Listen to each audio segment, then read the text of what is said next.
Extra है या नहीं है, वो सब मुझे देखना है। ये इतना सा काम कर लेना कोई भी एक दिन, ठीक है।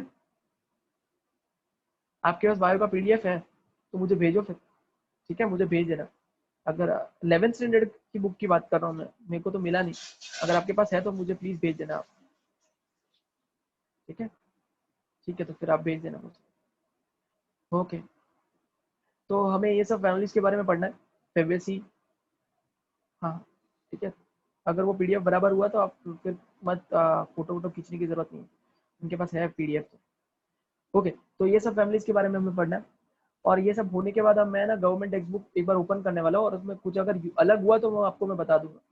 बाकी तो ठीक है, हो गया चैप्टर फिर, ऐसा समझो। तो यहाँ तक ये चैप्टर खत्म होता है। अभी यहाँ पे फैमिलीज के बारे में दिया हुआ है, ठीक है। अब फैमिलीज के बारे में दिया तो फैमिलीज में क्या पढ़ना है वो मैं आपको बता देता हूँ। फैमिलीज के अंदर सबसे बड़ी बात, वैसे तो सभी इंपॉर्टेंट होता है, कुछ भी ऐसा नहीं है जो बायोलॉजी में हम छोड़ सकते हैं। गलती से भी आप कुछ भी छोड़ के जाओगे तो गए काम से, फिर आपकी प्रिपरेशन है ही नहीं अप टू मार्क। ओके, तो सबसे ज्यादा इंपॉर्टेंट क्या होता है फैमिलीज के बारे में, वो होता है ये देख सकते हैं आप, देखो उसके अंदर फॉर्मूला लिखा हुआ है। ये फॉर्मूला ये मैं आपको पहले भी बता चुका हूँ कि हर एक फैमिली का अपना एक फॉर्मूला होगा। जैसे यहाँ देखो ये फॉर्मूला है, ठीक है, ये फॉर्मूला, इसको बोलते हैं फ्लोरल फॉर्मूला। Floral formula. इसके अलावा हर एक फैमिली का अपना एक फ्लोरल डायग्राम भी होगा। जैसे ये देखो, ये डायग्राम, ये फ्लोरल डायग्राम है, ठीक है। क्या है मैं आपको ये भी समझाता हूँ डायग्राम क्या है।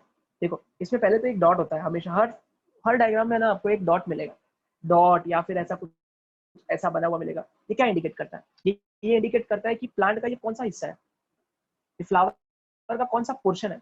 पोस्टीरियर, पोस्टीरियर मतलब ये पीछे वाला हिस्सा है, और ये क्या है, एंटीरियर। ये ध्यान रखना। तो जब कभी भी किसी भी डायग्राम में ऐसा डॉट या कुछ भी बनाया हुआ है तो समझाओ वो उस फ्लावर का पोस्टीरियर पार्ट है, पीछे वाला हिस्सा है। और जहाँ पे डॉट नहीं है वो एंटीरियर है। तो हमें ये इससे पता चलता है कि प्लांट का एंटीरियर हिस्सा कौन सा है, पोस्टीरियर हिस्सा कौन सा है, वो इस डॉट से पता चलता है। पहली बात ये। फिर उसके बाद ध्यान से देखो, अगर आप इस डायग्राम में देखोगे तो आपको सब चीजें समझ में आ जाएगी। देखो, ये क्या है, सबसे बाहर वाला कौन होता है, सबसे बाहर वाला कौन सा फ्लोरल वॉल होता है, कैलिक्स। तो ये कैलिक्स क्या है, कैलिक्स। आपको इसमें इसका एस्टिवेशन देखना है। अगर आप इसमें ध्यान से देखो, इसका एस्टिवेशन है, देखो कैसा है, दोनों बाहर, दोनों अंदर, दोनों बाहर, दोनों अंदर।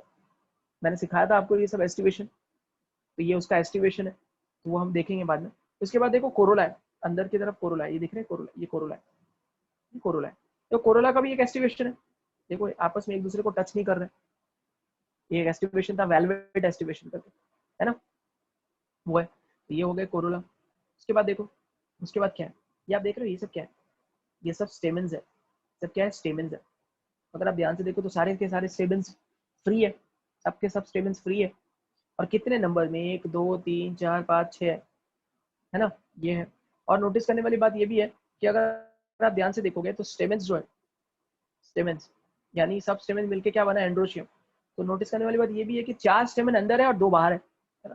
देखो 4 ये है, और 2 एक इधर और एक इधर, एक बाहर है। इन सारी की इन्फॉर्मेशन होती है, ठीक है, इन सब के बारे में लिखना होता है, ऐसे ही नहीं है सब कुछ। उसके बाद देखो ये क्या है, ये दोनों क्या है, ये ओवरीज है। ये दोनों क्या है, ये गाइनोशियम बोल सकते हो आप, गाइनोशियम है वो, ठीक है। वो गाइनोशियम भी आप देखो दोनों फ्यूज नहीं है, फ्री है। तो ये सब कुछ इससे पता चलता है डायग्राम से, डायग्राम। और इसी डायग्राम को उन्होंने लिखा है, आप ध्यान से देखो कितने कैलिक्स है, 4 4 कैलिक्स है। कैलिक्स का मैंने क्या बताया था, लेटर क्या, किससे कैलिक्स बताते, के से। कोरोला के लिए क्या यूज करेंगे, सी। एंड्रोशियम के लिए क्या यूज करेंगे, ए। गाइनोशियम के लिए क्या यूज करेंगे, जी। और हमेशा बाहर से अंदर की तरफ जाना होता है, सबसे बाहर होता है कैलिक्स, फिर होता है कोरोला, फिर होता है एंड्रोशियम, फिर होता है गाइनोशियम। तो आपका फॉर्मूला हमेशा के सी ए जी के फॉर्मेट में ही होना चाहिए, क्रोनोलॉजिकल ऑर्डर में ही होना चाहिए। ऐसा नहीं है कि पहले सी लिख दिया, ए लिख दिया, नहीं चलेगा, रॉन्ग है, स्ट्रेट फॉरवर्ड रॉन्ग। ओके, अब ध्यान से देखो इसमें कितने कैलिक्स दिख रहे हैं आपको, 4। ध्यान से देखोगे, और 4 कैलिक्स में भी अगर ध्यान दो तो देखो ये 2 कैलिक्स बाहर है, ये 2 कैलिक्स अंदर है। क्योंकि 2 कैलिक्स बाहर और 2 कैलिक्स अंदर है, इसलिए इसके फॉर्मूले में देखो क्या लिखा है, के 2+2। 2+2 क्या इंडिकेट करता है कि 2 अलग है, 2 अलग है। पहली बात ये होगी। उसके बाद आप देखोगे सबसे पहले यहाँ पे प्लस लिखा है, ये प्लस क्या इंडिकेट करता है, ये प्लस लिखा है, ये प्लस क्या इंडिकेट करता है आपको याद है, सिमेट्रिक। मैंने आपको सिखाया था सिमेट्रिक, है ना। मैंने आपको क्या सिखाया था, जब कभी भी परसेंटेज लिखा रहेगा, तो पता नहीं आपने कितना रिवाइज किया, अगर रिवाइज किया होगा तो पता होगा, जब कभी भी परसेंटेज लिखा है इसका मतलब है बायलैटरली सिमेट्रिकल है, बायलैटरली, या फिर उसको बोलते हैं जाइगोमॉर्फिक। अभी ये सारी चीजें यहाँ यूटिलाइज होती जो भी हमने पढ़ा है, इसीलिए इसके बाद जब भी ये लेक्चर होगा तो प्लीज इसके पूरा कंप्लीट रिवाइज करके आना अच्छे से, तो आपको ज्यादा अच्छे से समझ में आएगा।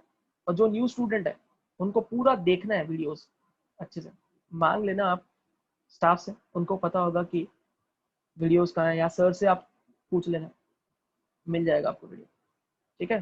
तो और ये क्या इंडिकेट करता था, ये प्लस है, बायलैटरली सिमेट्रिकल, बायलैटरली, इसका मतलब ये फ्लावर जो है बायलैटरली सिमेट्रिकल है। और है भी, देखो ना, इधर एक डिवाइडिंग लाइन बनाओ तो बराबर दो इक्वल पार्ट में डिवाइड हो रहा है, तो ये बायलैटरली सिमेट्रिकल है, तो वो प्लस, ये क्या इंडिकेट कर रहा है, बायलैटरली सिमेट्रिकल। फिर ये क्या इंडिकेट करता है, मैंने क्या सिखाया था, इसका क्या मतलब होता है बायोलॉजी में, मेल।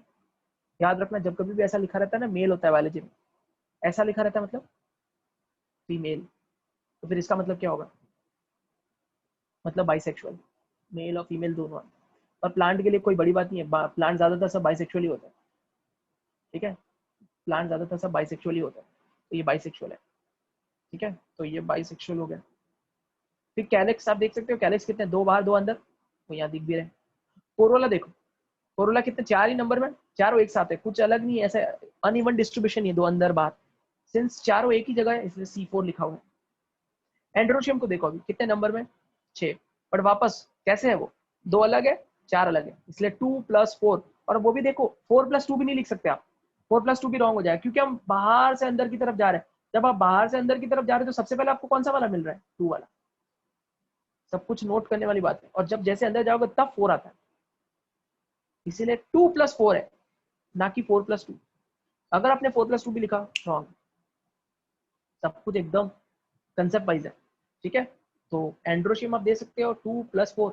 उसके बाद देखो गाइनोशियम, उसके बाद गाइनोशियम कितने हैं, 2 क्लियरली दिख रहे हैं, ठीक है। हालांकि हमें गाइनोशियम के बारे में पता नहीं चल रहा है, बट इन्होंने ब्रैकेट में लिखा है, इन्होंने उसको 2 को ब्रैकेट में लिखा है। ये ब्रैकेट क्या इंडिकेट करता है, हमेशा कोई भी अगर नंबर के आजू बाजू ब्रैकेट है, इसका मतलब है वो फ्यूज्ड है, इसका मतलब है वो फ्यूज्ड है, फ्री नहीं है। हालांकि डायग्राम में हमें ऐसा लग रहा है जैसे फ्री है, बट हमें एक्चुअली नहीं पता है ना कि फ्री है या फ्यूज है, क्योंकि हम बता नहीं सकते, भले ही यहाँ डायग्राम में दिख रहा है, बट एक्चुअली हम फ्री है या फ्यूज है वो हम फ्लोरल फॉर्मूले से ज्यादा अच्छे से बता सकते हैं। और सिंस फ्लोरल फॉर्मूला बता रहा है कि ये क्या है ब्रैकेट के अंदर, इसका मतलब है 2 है कार्पेल्स और दोनों फ्यूज्ड है। इसके अलावा उन्होंने देखो जी को ऐसे नीचे लिखा है, नीचे क्या है, ऐसे किया है, इसका क्या मतलब है, इसका मतलब है कि ओवरी सुपीरियर है। कैसा है, ओवरी सुपीरियर है। मैंने सिखाया था आपको 3 टाइप के ओवरी सिखाई मैंने, superior, inferior and perigynous, hypogynous, epigynous, perigynous.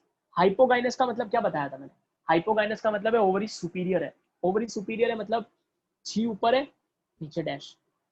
तो जब कभी भी ओवरी सुपीरियर होगी तो ऐसा लिखा जाता है, अगर ओवरी इंफीरियर है तो ऐसा लिखेंगे, ओवरी इंफीरियर। और अगर पेरीगाइनस है तो हम ऐसा लिखते हैं, ठीक है। मैं वापस बता रहा हूँ, ओवरी अगर सुपीरियर है, ये सब टर्म्स आपको वापस आप रिवाइज करोगे तो क्लियर हो जाएगा। चाहिए तो आप वापस सब लोग जिनको कभी भी क्लैरिटी नहीं है चैप्टर को लेकर, तो आप वीडियो देख सकते हो, बहुत इंपॉर्टेंट चैप्टर है, ठीक है। ओवरी सुपीरियर है तो जी ऊपर लिखेंगे और नीचे डैश करेंगे, ओवरी अगर इंफीरियर है तो हम जी नीचे लिखेंगे, उसके ऊपर डैश करते हैं, और पेरीगाइनस है तो हम ऐसा करते हैं। तो यहाँ पर सिंस डैश नीचे, इसका मतलब है इसकी ओवरी जो है वो सुपीरियर है, यानी यह हाइपोगाइनस है। तो सारी इंफॉर्मेशन हमें फ्लोरल फॉर्मूले से मिल जाती है। क्लियर है, समझ में आया मैंने क्या किया।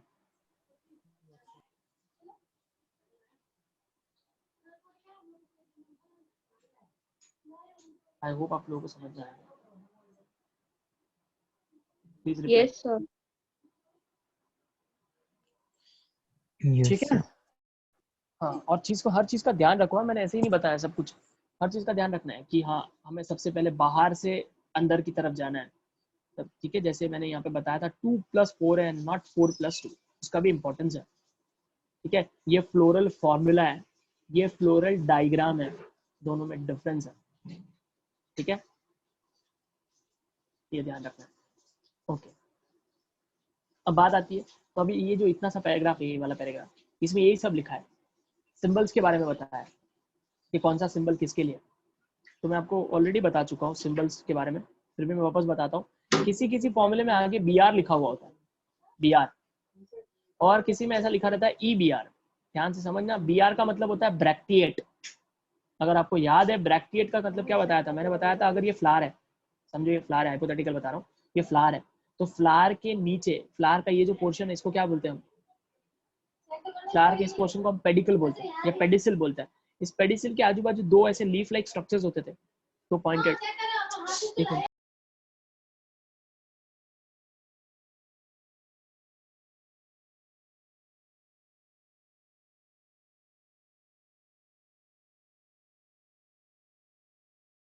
ओके, हाँ ये आप देख सकते हैं, उसके आजू बाजू दो स्ट्रक्चर्स हैं, ये वाले फ्लावर के, इसको बोलते हैं ब्रैक्ट्स।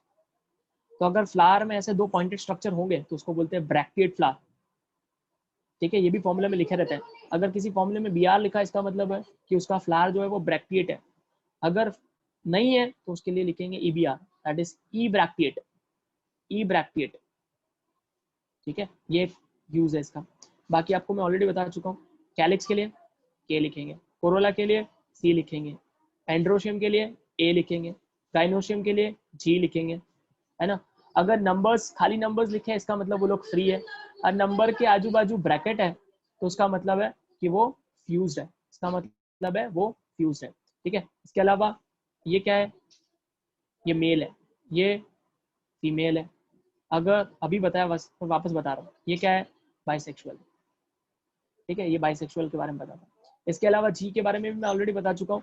जी ऐसा भी हो सकता है, जी ऐसा भी हो सकता है, और जी ऐसा भी हो सकता है ना। सुपीरियर, इंफीरियर एंड पेरिगाइनस, ये भी मैं आपको बता चुका हूँ, है ना, ये सब तो ऑलरेडी सारे टर्म्स बता चुका हूँ। हाँ, और एक टर्म्स यूज होता है कि अगर आपको याद होगा तो मैंने आपको पढ़ाया था epipetalous and epiphyllous. Epipetalous and epiphyllous, epipetalous का मतलब था कि वहां पर क्या हो रहा था, एंड्रोशियम जो है वो पेटल्स के साथ जुड़ रहा था, एंड्रोशियम पेटल्स के साथ जुड़ रहा था। तो जब कभी भी आपस में दो फ्लोरल वर्ल्स जुड़ रहे हैं तो उसको हम ऐसे ज्वाइन करते हैं। जैसे मैं आपको एक एग्जांपल बताता हूँ,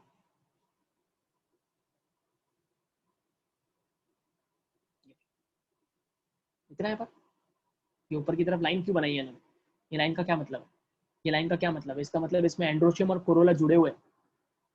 उस कंडीशन को क्या बोलते हैं, एपीपेटालस, दिख भी रहा है यहाँ पे लिखा हुआ एपीपेटालस।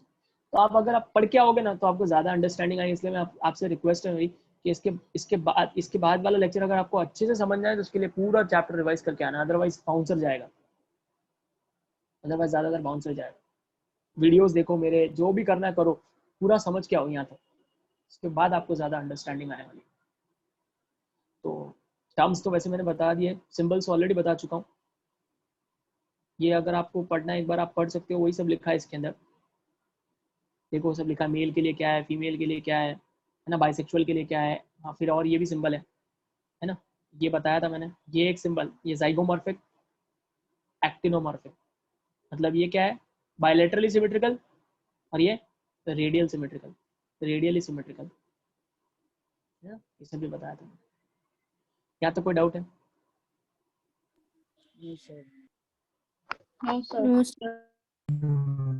मैं आपको अभी भी बोल रहा हूँ कि अगले क्लास में आने से पहले रिक्वेस्ट है ये आपके, मेरी आपसे कि प्लीज़ पढ़ के आओ। ऐसे ही उठ के आओगे ना तो आपको अगला लेक्चर इतना ज़्यादा अच्छे से समझ में आने वाला है नहीं। आपके पास काफ़ी अच्छा टाइम है, क्योंकि मैं एकदम से बायोलॉजी लेने वाला नहीं, कि आपको पता है इसके पहले बीच में केमिस्ट्री लेक्चर होगा, उसके बाद बायो होगा, टाइम है आपके पास काफ़ी। तो आपके पास कम से कम 2-3 दिन है, तो 2-3 दिन में आप जितना हो सके मॉर्फोलॉजी और फ्लावरिंग प्लांट्स के जितने भी वीडियोस है, या फिर आपने सारे लेक्चर्स अटेंड किए तो एनसीईआरटी पढ़ लो, सब अच्छे से पढ़ के फिर आना नेक्स्ट लेक्चर। ठीक है, यस सर। तो फिर यहीं पे इसको रोकते हैं। बस हमारा शायद अगला लेक्चर लास्ट होगा इस चैप्टर को लेके। ये मोस्टली तो हो ही जाएगा, क्योंकि अगर आप पढ़ के आओगे तो ये आसान हो जाएगा काम, और मैं फटाफट फटाफट समझा दूंगा, हो जाएगा मोस्टली, तो अगले लेक्चर में खत्म हो जाएगा। ठीक है, फिर एक बार हम लोग गवर्नमेंट टेक्स्ट बुक से भी देख लेंगे कि क्या है, कुछ एक्स्ट्रा दिया है या नहीं दिया है। इसके बाद हम वापस बायोलॉजी का कोई ह्यूमन बीइंग से रिलेटेड चैप्टर लेंगे। ठीक है,